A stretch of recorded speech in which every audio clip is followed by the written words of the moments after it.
வணக்கம் நேர்களே, நீங்கள் கேட்டுக்கொண்டிருப்பது அண்ணா சமுதாய வானொலி 90.4 அலைவரிசை. இது இந்தியாவின் முதல் சமுதாய வானொலி. நேர்களே, இப்பொழுது நாம் கேட்கவிருப்பது நமது அண்ணா சமுதாய வானொலி மற்றும் மத்திய அரசு நிறுவனமான மദ്രാஸ் உர நிறுவனம் இணைந்து வழங்கும் பிரதமரின் பிரணாம், தாய் பூமியின் மறுசீரமைப்பு, ஊட்டச்சத்து விழிப்புணர்வு மற்றும் மேம்படுத்தலுக்கான திட்டம் பற்றிய தொடர் நிகழ்ச்சி. இந்த நிகழ்ச்சியினை விவசாயிகள் கேட்டு அதிகப்படியான ரசாயன உர பயன்பாட்டினை தவிர்த்து சமச்சீர் உர மேலாண்மையை செயல்படுத்தி மாற்று உரங்களை பயன்படுத்துவதன் மூலம் உர செலவுகளை குறைத்து மகசூலையும் பெருக்கலாம், மண் வளத்தையும் காக்கலாம். பிரதமர் திரு நரேந்திர மோடி அவர்கள் அசாம் மாநிலம் திப்ருகர் மாவட்டம் நாம்ரூப்பில் அமைந்துள்ள பிரம்மபுத்திரா பள்ளத்தாக்கு உரக்கழக லிமிடெட் BVFCL நிறுவனத்தின் தற்போதைய வளாகத்திற்குள் புதிய பிரவுன்ஃபீல்ட் அமோனியா யூரியா திட்டத்திற்கான பூமி பூஜையை செய்து வைத்தார். அவர் தனது உரையில் யூரியாவை விவேகத்துடன் பயன்படுத்த வேண்டியதன் அவசியத்தை வலியுறுத்தினார். அந்த உரையின் தொகுப்பினை இப்போது நாம் கேட்கலாம். लेकिन मैं किसान भाई बहनों को भी कहूंगा कि आपको भी मेरी मदद करनी होगी, और वो मेरी मदद है इतना ही नहीं, मेरे किसान भाई बहन आपकी भी मदद है, और वो है ये धरती माता को बचाना. हम धरती माता को अगर नहीं बचाएंगे तो यूरिया की कितने ही थैले डाल दे, ये धरती मां हमें कुछ नहीं देगी. और इसलिए जैसे शरीर में बीमारी हो जाए तो दवाई भी हिसाब से लेनी पड़ती है. 2 गोली की जरूरत है, 4 गोली खा लें तो शरीर को फायदा नहीं, नुकसान हो जाता है. वैसा ही ये धरती मां को भी अगर हम जरूरत से ज्यादा, पड़ोस वाला ज्यादा बोरी डालता है इसलिए मैं भी बोरी डाल दूं, इस प्रकार से अगर करते रहेंगे तो ये धरती मां हमसे रूठ जाएगी. यूरिया खिला खिला करके हमें धरती माता को मारने का कोई हक नहीं है. ये हमारी मां है, हमें उस मां को भी बचाना है. நேர்களே, இந்த நிகழ்ச்சியின் 2ஆம் பருவத்தின் 18ஆம் பாகமாக இன்று அங்கக வேளாண்மை நடைமுறைகள், அவற்றின் முக்கியத்துவம், அவற்றின் நன்மைகள் மற்றும் வெற்றிகரமான மாற்றத்திற்கான தொழில்நுட்பங்களை பற்றி நம்முடன் உரையாடவிருக்கிறார் திரு முருகன் அவர்கள், முதன்மை மேலாளர் சந்தைப்படுத்தல் ஒருங்கிணைப்பு, மദ്രാஸ் உர நிறுவனம், மணலி, சென்னை. உடன் உரையாடுபவர்கள் காவ்யா மற்றும் சந்தியா. வாங்க நிகழ்ச்சிக்கு போகலாம். வணக்கம் சார். வணக்கம். உங்களை இந்த நிகழ்ச்சிக்கு வரவேற்பதில் மிக்க மகிழ்ச்சி சார். அன்பார்ந்த விவசாய தோழர்களே, உங்களை இந்த அண்ணா சமுதாய வானொலி மூலம் சந்திப்பதில் பெருமகிழ்ச்சி அடைகிறேன். அங்கக வேளாண்மை அப்படின்னா என்னன்னு கொஞ்சம் சொல்ல முடியுங்களா சார்? நாம் பாரம்பரியமாக பயன்படுத்தி வரும் வேளாண்மையை காட்டிலும் அங்கக வேளாண்மை என்பது சற்று வித்தியாசமானது. இது புதிதாக சொல்லப்படுகின்ற ஒரு விஷயம் அல்ல. நம் மூதாதையர்கள் 100 ஆண்டுகளுக்கு மேலாக பயன்படுத்தி வந்த ஒரு வேளாண்மை முறைதான் ஆகும் அங்கக வேளாண்மை என்பது. இப்பொழுது நவீன வேளாண்மை வந்துவிட்ட காலகட்டத்தில் நாம் செயற்கை வேளாண்மை, அதாவது ரசாயன வேளாண்மை முறைக்கு கட்டாயப்படுத்தி நம் உற்பத்தியை அதிகரிக்க மாற்றியுள்ளோம். ஆனால் அதை பேலன்ஸ்டாக நாம் கொண்டு செல்ல வேண்டுமென்றால் மீண்டும் மண்வளத்தை மீட்டெடுத்து உற்பத்தியை மேலும் பெருக்குவதற்காக இந்த அங்கக வேளாண்மை அவசியமாகிறது. மண்ணில் உள்ள பாக்டீரியா என்று சொல்லக்கூடிய நுண்ணுயிர்கள் அங்கக கழிவுகளை நன்றாக மக்கச் செய்து, அதாவது இலை, விவசாய கழிவுகள் இல்லை அனிமல் கழிவுகளை மக்கச் செய்து அவற்றில் உள்ள நுண்சத்துக்களை மண்ணில் அளிப்பதுதான் ஆர்கானிக் ஃபார்மிங். அதை பயிர்கள் கிரகித்து கொள்கின்றன. நுண்ணுயிர்கள் மெதுவாகவும் சீராகவும் இந்த ஊட்டச்சத்தை வெளியிடுவதன் மூலம் அது பயிர்களுக்கு கிடைக்கச் செய்கிறது. இதனால் ஒரு மாசற்ற சூழலில் விவசாயம் செய்வது சாத்தியப்படுகின்றது. இதைதான் வாஷிங்டனில் அமைந்துள்ள அமெரிக்க அங்கக வேளாண்மை ஆராய்ச்சி குழு, அதாவது United States department of agriculture நிறுவனமானது அங்கக வேளாண்மை என்பது நம்ம மண்ணுக்கு அளிக்கக்கூடிய சிந்தட்டிக் இன்புட்ஸ், செயற்கை ஊக்கிகள். அதாவது அந்த சிந்தட்டிக் இன்புட்ஸ் என்றால் என்னவென்றால் ஃபர்டிலைசர்ஸ், ரசாயன உரம்னு சொல்கிறது, பெஸ்டிசைட்ஸ், பூச்சிக்கொல்லிகள், தென் ஹார்மோன்ஸ், தென் ஃபீட் அடிட்டிவ்ஸ்னு சொல்கிறது. இதை அனைத்தையும் நாம் சிந்தட்டிக் இன்புட்ஸ்னு என்று சொல்கிறோம். இதனை தவிர்த்து பயிர் சுழற்சி மூலமாகவும் இயற்கை மற்றும் அங்கக உரம் பயன்படுத்துவதன் மூலமாகவும் பயிர் பாதுகாப்பு மற்றும் மண் வளம் அடைவதை தான் நாம் அங்கக வேளாண்மை என்று சொல்கிறோம். தெளிவாக சொல்ல வேண்டுமென்றால், அமெரிக்க அங்கக வேளாண் ஆராய்ச்சி குழு சொல்வது போக ரோம், இத்தாலியில் அமைந்துள்ள ஃபுட் அக்ரிகல்ச்சர் ஆர்கனைசேஷன் என்று சொல்லக்கூடிய உணவு மற்றும் வேளாண்மை ஆராய்ச்சி நிறுவனமானது அங்கக வேளாண்மை என்பதை இயற்கையுடன் இணைந்த ஒரு உயிரியல் சுழற்சி, உயிரியல் செயல்பாடுகள், அக்ரிகல்ச்சர் ஈகோசிஸ்டம், அங்கக கழிவுகள், தட் இஸ் அக்ரோ ரெசிடியூஸ் மூலம் பயன்படுத்தப்படும் விவசாயத்தை குறிப்பிடுகிறது. இயற்கை சூழலை பாதுகாக்கும் வகையிலான உழவியல், உயிரியல், இயந்திர முறைகளை பின்பற்றுதல் இதன் தனித்தன்மையாகும். நன்றி சார். அங்கக வேளாண்மை மேற்கொள்ள பயிற்சிகள் தேவைப்படுகிறதா மற்றும் அதனுடைய அவசியங்கள் என்ன அப்படின்னு கொஞ்சம் சொல்ல முடியுமா சார்? கண்டிப்பாகமா.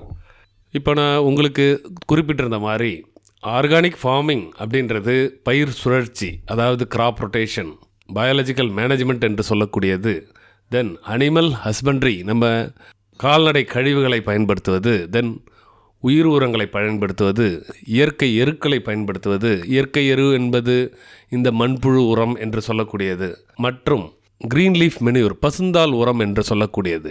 இதை மாதிரி நம்ம இயற்கையில் என்ன கிடைக்குதோ அதை பயன்படுத்துவது தான் ஆர்கானிக் ஃபார்மிங். இந்த ஆர்கானிக் ஃபார்மிங் என்று சொல்லக்கூடிய ஒரு அங்கக வேளாண்மையை மேற்கொள்ள பயிற்சி அவசியம் தேவைப்படுகிறது. நாட்டின் மக்கள் தொகை அதிகரிப்பின் காரணத்தால் விவசாய உற்பத்தியை நிலைப்படுத்துவதோடு ஒரு நிலையான முறையில் உற்பத்தியை அதிகரிக்க வேண்டிய கட்டாய சூழ்நிலைக்கு நாம் அனைவரும் தள்ளப்பட்டுள்ளோம். பூச்சிக்கொல்லிகள் மற்றும் உரங்கள் போன்ற விவசாய ரசாயன பொருட்களை ஒவ்வொரு ஆண்டும் நாம் அதிகம் பயன்படுத்துவதால் மண்ணின் சுகாதாரம் மிகுந்த அளவில் பாதிப்படைகிறது. மேலும் பயிர் மகசூல் மற்றும் பொருட்களின் தரம் குறைய வழிவகுக்கும். அதாவது எப்படி சொல்கிறோம்னா, இப்போது நம்ம தினமும் பயன்படுத்தக்கூடிய காய்கறிகள், பழ வகைகள், இதில் அனைத்துலேயுமே ரசாயன உரங்களும் ரசாயன பூச்சிக்கொல்லிகளின் அளவுகளும் அதிகரிக்கிறதுனால ஆரோக்கியத்துக்கு அது ஒரு கேடுகளை விளைவிக்கிறது. ஆகவே நமது மனித வாழ்க்கை மற்றும் சொத்துக்களை பராமரிக்க இயற்கை சமநிலை பின்பற்றப்பட வேண்டும். அதாவது நம்ம ரசாயன உரம், ரசாயன பூச்சிக்கொல்லிகளை பயன்படுத்துவது மட்டும் போதாது. இயற்கை பூச்சிக்கொல்லிகள், இயற்கை உரங்கள், இயற்கை வேளாண்மை, அதாவது இந்த அங்கக வேளாண்மை என்பது அவசியம் பின்பற்றப்பட வேண்டும். மேலும் விவசாய ரசாயன பொருட்களை சிறப்பாக பயன்படுத்துதல் மற்றும் இயற்கை பண்ண முறைகளை அதிகமாக பயன்படுத்துதல் என்பது இதற்கு ஒரு தீர்வாகும். புரியும்படியாக சொன்னீங்க சார். இப்போது அங்கக வேளாண்மை ஏன் தேவை சார்? அங்கக வேளாண்மைன்றது ஏன் தேவை? திருப்பி நான் அதை சொல்லணும்னா, வளர்ந்து வரும் மக்கள் எண்ணிக்கை காரணமாக நாம் வேளாண் உற்பத்தி நிலைப்படுத்துகிற சூழ்நிலைக்கு தள்ளப்பட்டிருக்கிறோம். அந்த சூழ்நிலையில் கிரீன் ரெவல்யூஷன், பசுமை புரட்சி, பசுமை புரட்சி என்பது நம் இந்தியாவில் 1960 காலகட்டங்களில் உண்டான புரட்சியாகும். அதற்கு முன்னர் நாம் எவ்வாறு விவசாயத்தை கையாண்டோம், 60 காலகட்டத்திற்கு அப்புறம் எவ்வாறு அந்த விவசாயத்தை நாடு கையாளுகிறது என்பதை பார்க்குமே. ஆனால் ஒரு ஏக்கர் விவசாயத்திற்கு நாம் என்ன நெற்பயிர் விளைவித்தோம், என்ன கோதுமை விளைவித்தோம், என்ன மக்காச்சோளம் விளைவித்தோம், நம் நாடு வளர்ந்து வரும் மக்கள் தொகைக்கு அது பூர்த்தி ஆகிறதா என்பதை பார்க்கும் பொழுது மக்கள் தொகையினோட வளர்ச்சி அதிவேகமாக இருந்து கொண்ட காலகட்டங்களில் அன்றைக்கே நாம் உணவு உற்பத்தியை பெருக்க வேண்டிய காலகட்டத்தில் தள்ளப்பட்டோம். அன்றைக்கு உருவான ஒரு விஷயங்கள் தான் ரசாயன உரங்கள், ரசாயன பூச்சிக்கொல்லிகள், மேலும் ஹைபிரிட் விதை என்று சொல்லக்கூடிய விதைகள், இது எல்லாமே தொழில்நுட்பத்தின் மூலம் நம் நாட்டிற்கு அறிமுகப்படுத்தப்பட்ட ஒரு காலகட்டம். அதில் உண்டான புரட்சி தான் இந்த பசுமை புரட்சி. ஆனால் இன்றைக்கு நாம் பசுமை புரட்சியின் மூலம் நம்மளோட தேவையை, உற்பத்தியை அதிகரித்து கொண்டது என்று நினைக்குமே. ஆனால் கடந்த 60-70 ஆண்டு காலங்களில் மண் வளம் இந்த ரசாயன பூச்சிக்கொல்லிகளையும் ரசாயன உரங்களையும் பயன்படுத்தியதால் நிறைய பாதிப்படைந்திருக்கிறது. மேலும் நம் உற்பத்தி திறனை அதிகரிக்க முடியாமல் ஒரு சூழ்நிலை உருவாகியுள்ளது. ஆகவே நான் ஏற்கனவே சொன்னபடி ரசாயன பொருட்களை பயன்படுத்தி உற்பத்தியை அதிகப்படுத்தி இருந்தாலும் நாம் இயற்கை பண்ணை பொருட்கள் மூலமாக விவசாய உற்பத்தியை அதிகப்படுத்த வேண்டிய சூழ்நிலைக்கு தள்ளப்பட்டு இருக்கிறோம். ஆகவே சுருங்க சொல்ல வேண்டுமானால், அதிக இடுபொருட்கள் மூலம் பசுமை புரட்சி ஏற்படுத்தி அதன் மூலம் தன்னிறைவை அடைந்திருக்கின்றோம் என்பதை விவசாயிகளும் நாடும் மக்களும் உணர்ந்திருந்தாலும், அதன் பின்விளைவை கொண்ட ரசாயன வேளாண் முறையை தவிர்த்து இயற்கை ஆரோக்கியத்தை பாதுகாக்கக்கூடிய ஒரு சூழ்நிலையும் இப்பொழுது உருவாகி இருக்கிறது. அதை இந்த அங்கக வேளாண்மையை பின்பற்றுதல் மூலமாக நாம் வரும் சந்ததியருக்கு ஒரு நல்ல சிறப்பான எதிர்காலத்தை உருவாக்கி தர முடியும் என்ற நம்பிக்கையில்தான் இந்த அங்கக வேளாண்மை ஏன் தேவை என்ற கேள்விக்கு தீர்வாக ஆக முடியும் என்று நம் நாடும் நம் விவசாயிகளும் நம் விஞ்ஞானிகளும் கருதுகின்றனர். ஆகவே இந்த அங்கக வேளாண்மை இன்றைய சூழ்நிலையில் அவசியம் தேவை. நன்றி சார். இப்போது ஆர்கானிக் ஃபார்மிங், அதாவது அங்கங்க வேளாண்மையோட பயன்கள் என்னென்ன சார்? இதில் என்ன பயன்கள் அப்படின்னு பார்த்தீங்கன்னா, மாசு அளவை குறைத்து சுற்றுச்சூழல் சுகாதாரத்தை பராமரிக்க உதவுகிறது. அதாவது ஒரு லெவல் ஆஃப் பொல்யூஷன், நம்ம ரசாயன பூச்சிக்கொல்லிகள் அடிக்கும் பொழுது அதனோட அந்த ஸ்ப்ரே நம்மளோட சமூகத்தில் பரவுது. அதை நம்ம பூச்சி கொல்லணும்னு பயன்படுத்தினாலும் அவர் ஸ்ப்ரேயர் மூலமாக பயன்படுத்தும் பொழுது அதை ஸ்ப்ரே பண்ணுற ஒரு மனிதனே நுகர்கிறார். ஸோ இது ஒரு காற்றுல அந்த பொல்யூஷனை கலக்கிறதுனால சுற்றுச்சூழல் பாதிக்கப்படுது. சுற்றுச்சூழலில் இருக்கிற நம்ம சக விவசாய தோழர்கள் அதன் மூலம் பாதிக்கப்படுறாங்க. அதுவே அங்கக வேளாண்மையில் முதல்ல குறையிறது அதுதாங்க. சரிங்களா? அதனால் நம்மளோட என்வைரன்மெண்டல் ஹெல்த்து, அதாவது சுற்றுச்சூழல் சுகாதாரத்தை பராமரிக்க இந்த அங்கக வேளாண்மை அவசியம் தேவைப்படுகிறது. ரெண்டாவதாக, உணவுப் பொருட்களில் உள்ள கலப்படத்தை குறைத்து மனித மற்றும் கால்நடைகளின் சுகாதாரத்தை பாதுகாக்கிறது. நான் அதை முதல்ல சொல்லியிருந்தேன். பாயிண்ட் பை பாயிண்ட்டாக நான் இப்போ உங்களுக்கு நேரேட் பண்ணி சொல்கிறேம்மா. உணவுப் பொருட்கள் என்றது நம்ம சாப்பிட்ற அத்தனை காய்கறிலையும் ஒரு ரசாயன பூச்சிக்கொல்லியை விவசாயிகள் பயன்படுத்தும் போது அந்த ரசாயன பூச்சிக்கொல்லி பயன்படுத்தப்பட்ட காய்கறிகளை நம்ம சாப்பிடும் பொழுது அது நம்ம மனித வாழ்க்கைக்கு, மனித சுகாதாரத்திற்கு மிகுந்த கேடு விளைவிக்கிறது. அது மட்டுமல்ல, அந்த காய்கறிகள்லேயே நிறைய கால்நடைகளுக்கும் உணவாகிறது. அது கால்நடைகளோட சுகாதாரத்தையும் பாதிக்கிறது. அதனால் இந்த அங்கக வேளாண்மையில் அந்த மாதிரி ஒரு பயன்பாடு இல்லாமல் வரும்பொழுது கண்டிப்பாக அதை நம்ம தவிர்க்கிறது என்பது அது ஒரு முக்கிய பலன்களாகும். அதுபோக மூன்றாவதாக, உற்பத்தி செலவு. நாம் இப்பொழுது ஒரு உதாரணத்திற்கு ஒரு ஏக்கர் விவசாயம் செய்ய 6,000-8,000 ரூபாய் செலவாகிறது என்றால், அவர் ஒரு 4 டன் அளவுக்கு 4,000 கிலோ நெல் மணிகளை உற்பத்தி செய்கிறார் ஒரு விவசாயி. இந்த உற்பத்தி செலவாக இந்த 6,000 முதல் 8,000 என்பது குறைகிறது. இந்த அங்கக வேளாண்மை பயன்படுத்துவதன் மூலம் நாம் ரசாயன உரங்களை பயன்படுத்துவதும் ரசாயன பூச்சிக்கொல்லிகளை பயன்படுத்துவதும் கணிசமாக குறைவதனால் அவர்களுக்கு உற்பத்தி செலவு குறைகிறது, அவர்களோட உற்பத்தி திறன் அதிகப்படுத்தப்படுகிறது. இது ஒரு முக்கியமான பயன்களாகும். அதுபோக நான்காவதாக, குறைந்த கால தேவைகளுக்கான இயற்கை வளங்கள் அதிகமாக பயன்படுத்தப்பட்டு வருவதை தவிர்த்து மீதமுள்ள வளங்களை நம் வருங்கால சந்ததியினருக்கு சேமிக்க உதவுகிறது. அதாவது இப்போ நம்ம ரசாயன உரங்கள் அவர் பயன்படுத்துகிறார், ஒரு ஏக்கருக்கு 50 கிலோ பயன்படுத்துகிறார். ஆனால் அந்த பயிருக்கு 25 கிலோ முதல் 30 கிலோ வரைக்கும் தேவை அப்படின்னு போதுமானது எப்படின்ற பட்சத்தில் ரசாயன உரங்கள், முக்கியமாக யூரியா என்ற உரமோ இல்லை மற்ற உரங்களோ ரசாயன உரங்களோ அவருக்கு கொஞ்சம் மலிவாக கிடைக்கிறது என்பதனால் அவர் அதை ஒரு விவசாயி அதிகமாக பயன்படுத்துகிறார். இது மாதிரி இல்லாமல் அவரை ஒவ்வொரு விவசாயிகளும் நமக்கு தேவையான அளவுக்கு மட்டுமே ரசாயன உரங்களை பயன்படுத்த வேண்டும், மீதம் நாம் அங்கக உரங்களை பயன்படுத்துவது தான் அவசியம் என்று சொல்வதன் மூலம் அந்த இயற்கை வளமும் போதுமான அளவுக்கு பயன்படுத்தப்பட்டு மீதம் உள்ள வளத்தை நாம் வருங்கால சந்ததியர்களுக்கு எடுத்து செல்ல இந்த அங்கக வேளாண்மை பயன்படுத்தப்படுகிறது. மேலும் அங்கக வேளாண்மை கால்நடை மற்றும் இயந்திர ஆற்றலை சேமிப்பதோடு பயிர் அழிவை குறைக்கிறது. It saves energy. அதாவது பண்டைய காலகட்டத்தில் பார்த்தீங்கன்னா நம்ம கால்நடைகளை உபயோகப்படுத்தி தான் விவசாயங்கள் பயன்படுத்தி வந்தாங்க. அதுக்கப்புறம் இயந்திரமயமாக்கல் வர்ற காலகட்டத்தில் எல்லாமே மிஷின்ஸை பயன்படுத்தியிருக்காங்க. இந்த மாதிரி எல்லாமே செயற்கை முறைகளில் விவசாயம் பண்ணும் பொழுது இதனோட உபயோகங்கள் அதிகமாக இருந்தது. இப்பொழுது அங்கக வேளாண்மை மாறும் காலகட்டத்தில் இல்லை அங்கக வேளாண்மையும் சேர்த்து நாம் பயன்படுத்த வேண்டிய காலகட்டத்தில் இந்த கால்நடை மற்றும் இயந்திர ஆற்றலை நாம் கணிசமாக சேமிக்கலாம். கால்நடைகளை நம்ம விவசாய செயல்பாடுகளுக்கு பயன்படுத்தப்படும் பொழுது எதை ஒரு தேவையான பயிர் தேவையில்லாத பயிர் என்பது கால்நடைகளுக்கு தெரியாது. அதே மாதிரி ஒரு மெஷின்ஸ் உள்ளே போயிட்டு விவசாயம் ஒரு கல்டிவேட்டர்னு சொல்லுவோம், அதில் தேவை எது தேவை இல்லை அப்படின்றது தெரியாது. ஸோ இதெல்லாம் இந்த அழிவுகளை குறைக்கிறதுக்கும் இந்த அங்கக வேளாண்மை மிகுந்து பயன்படுத்தப்படுகிறது. அதுபோக மண்ணின் இயற்பியல் பண்புகளான அதாவது அது ஃபிசிக்கல் ப்ராப்பர்ட்டிஸ்னு சொல்கிறதுங்க, அதில் மண் குருணையாக்கம், அது இந்த மண் கிரானுலேஷன், மண் ஒன்றும் நமக்கு சாதாரண மண்ணுன்றது சின்னதாக தெரியுங்க. ஆனால் அந்த மண்ணுக்குன்னு ஒரு வடிவம் இருக்குது, அது குருணை வடிவத்தில் இருக்குது.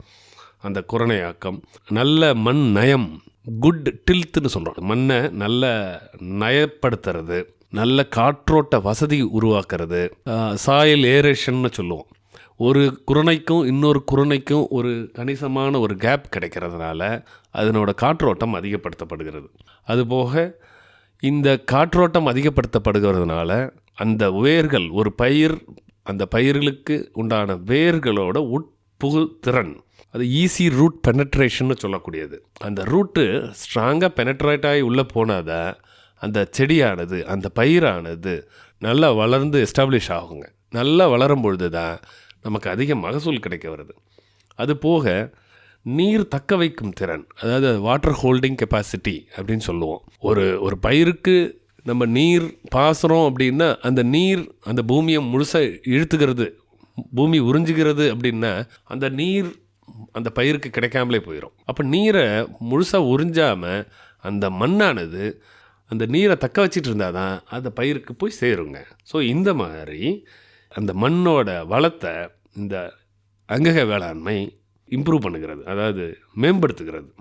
இது போக இந்த டெக்ஸ்சர், தட் இஸ் மண் நயம், நல்ல காற்றோட்ட வசதி, மண் குருணையாக்கம், வேர் உட்புகுத்திறன், வாட்டர் ஹோல்டிங் கெப்பாசிட்டி, நீரை தக்க வைக்கும் திறன், இந்த குணங்களை இந்த மண்ணுக்கு அதிகப்படுத்துவதனால இயற்கையாகவே மண் ஊட்டச்சத்து வழங்கலும் அதனை தக்க வைக்கிறது. நம்ம ஒரு ஊட்டச்சத்து வழங்குகிறோம், அது இயற்கையான முறையில் வழங்கினாலும் சரி, அதாவது அங்கக வேளாண்மையில் வழங்கப்பட்ட சத்துக்களாக இருந்தாலும் சரி, ரசாயன முறையில் கொடுக்கப்பட்ட சத்துக்களாக இருந்தாலும் சரி, அந்த ஊட்டச்சத்துக்களை மண்ணில் வச்சு பயிருக்கு எடுத்து கொடுக்கறதும் இந்த அங்கக வேளாண்மையோட முக்கியமான பயன்களாகும். ரொம்ப எளிமையாக புரியும்படி சொன்னீங்க சார், ரொம்ப நன்றி. அடுத்தபடியாக அங்கக வேளாண்மையோட முறை என்ன சார்? முறைகள் கரெக்டாக கேட்குறீங்கம்மா. இப்போது அந்த பேசிக் ஸ்டெப்ஸ், அடிப்படை முறை அப்படின்னா பல்லுயிர் பெருக்கத்தை ஊக்குவிக்கவும் சுற்றுச்சூழல் மேலாண்மை செய்திடவும் வேண்டும்.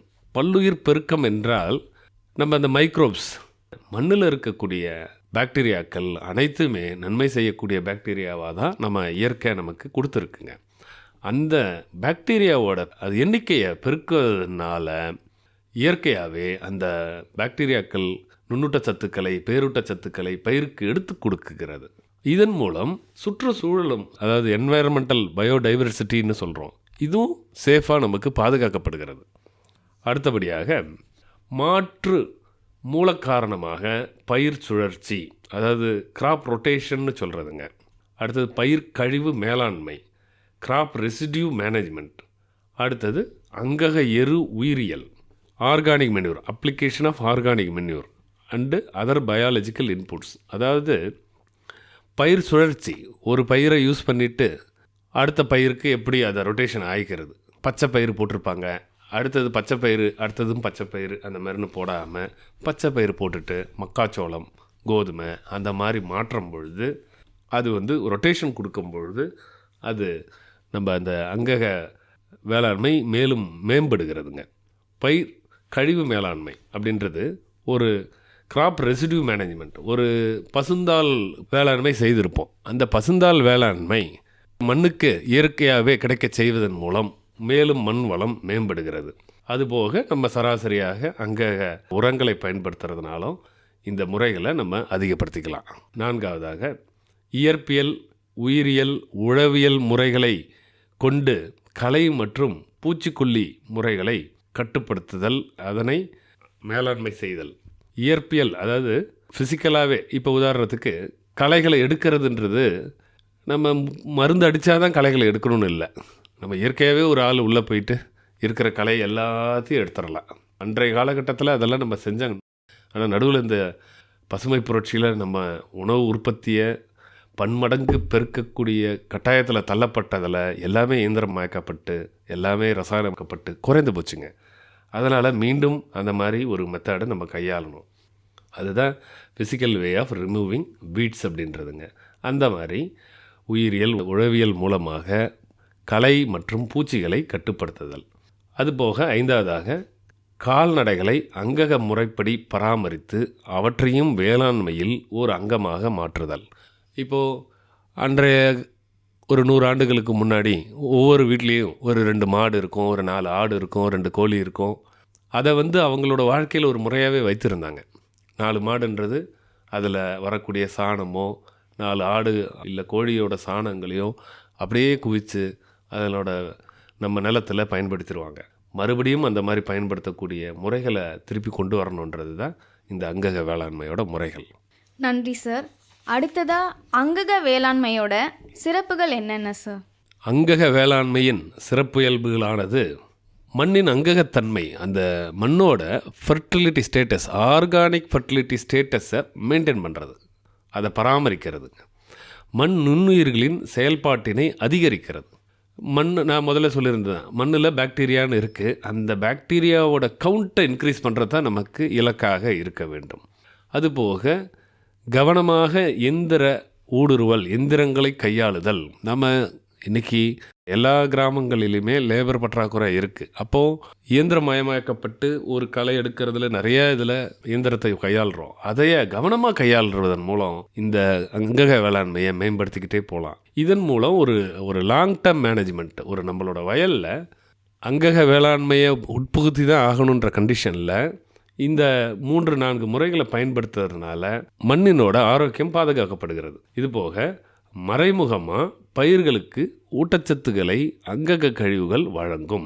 நம்ம இந்த முறைகள், நான் இப்போ கூறிய 2-3 முறைகளை நம்ம பயன்படுத்துறது மூலம் நம்மளை அறியாமலே, நான் தான் சொல்லியிருந்தேன், கண்ணுக்கு தெரியாத பாக்டீரியா எவ்வளோ நல்லது செய்யுதுன்றது நமக்கு தெரியாது. ஆனால் அந்த பாக்டீரியாவோட கவுண்ட்டை ஸ்பாயில் பண்ணக்கூடாது.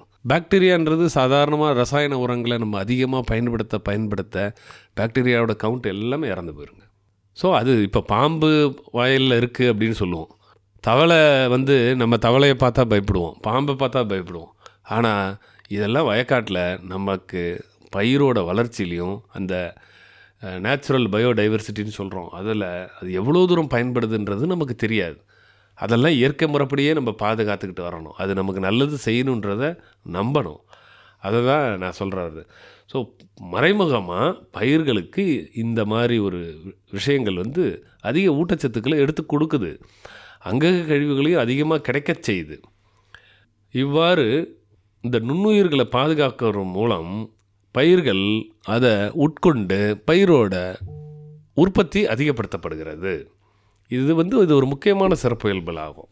அடுத்தது, நிலத்திற்கு தகுந்த பயிர் வகை உபயோகித்தல், உயிரியல் தழைச்சத்து நிலைநிறுத்துதல் மற்றும் அங்கக பொருட்களின் சுழற்சி முறை மூலமாக தழைச்சத்து தன்னிறைவு அடைய செய்கிறது. நான் அது நடுவில் ஒரு தடவை சொன்னேன், பயிர் சுழற்சி மூலமாக. அதாவது பயிர் சுழற்சின்றது ஒன்று, அதுபோக பசுந்தாள் உரம், க்ரீன் லீஃப் மெனியூர்னு சொல்கிறோம். அந்த பசுந்தாள் பயிரை நம்ம கல்டிவேட் பண்ணுறதுனால அந்த கல்டிவேட் பண்ணுற பயிரானதும் நம்ம அடுத்த நிலத்திற்கு தழைச்சத்தை இயற்கையாகவே அதிகரிக்க செய்கிறது.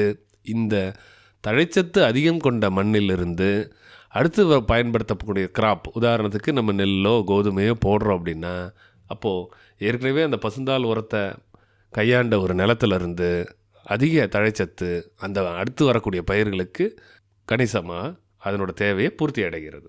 இதனால் இயற்கை வேளாண்மை, அதாவது அங்கக வேளாண்மை என்பது மிகவும் சாத்தியப்படுகிறது.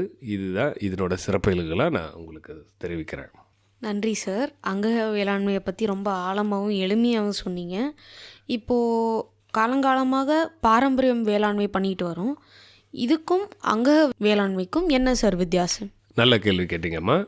இதில் இப்போது பாரம்பரிய வேளாண்மை அப்படின்றது நான் அதுக்கு சொல்கிற மாதிரி ஒரு கடந்த 70 ஆண்டுகளாக கன்வென்ஷனல் ஃபார்மிங்னு சொல்கிறோம். இது அங்கக வேளாண்மைன்றது ஆர்கானிக் ஃபார்மிங்னு சொல்கிறோம்.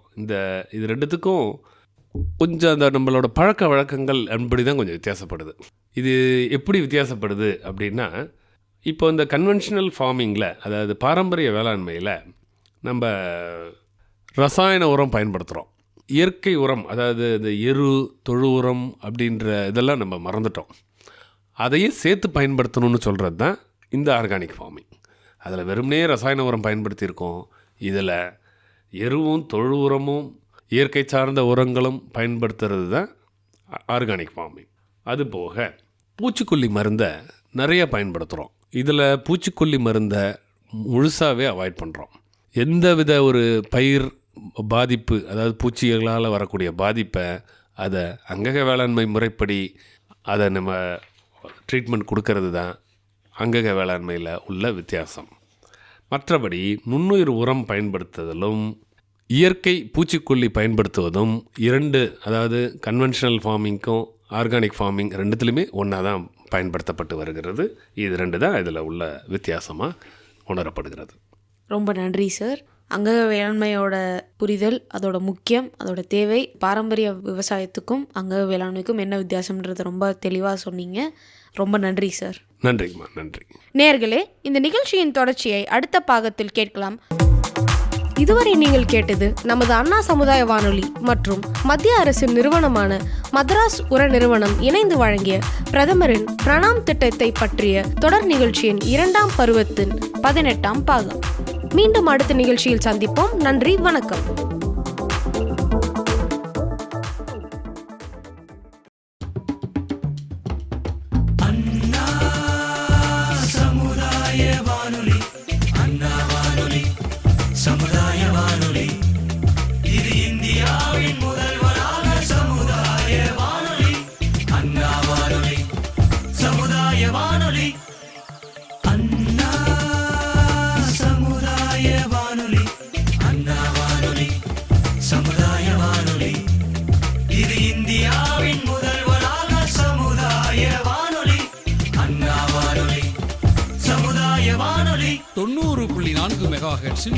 உங்கள் அண்ணா சமுதாய வானொலி. புதிய சமுதாயம் படைப்போம்.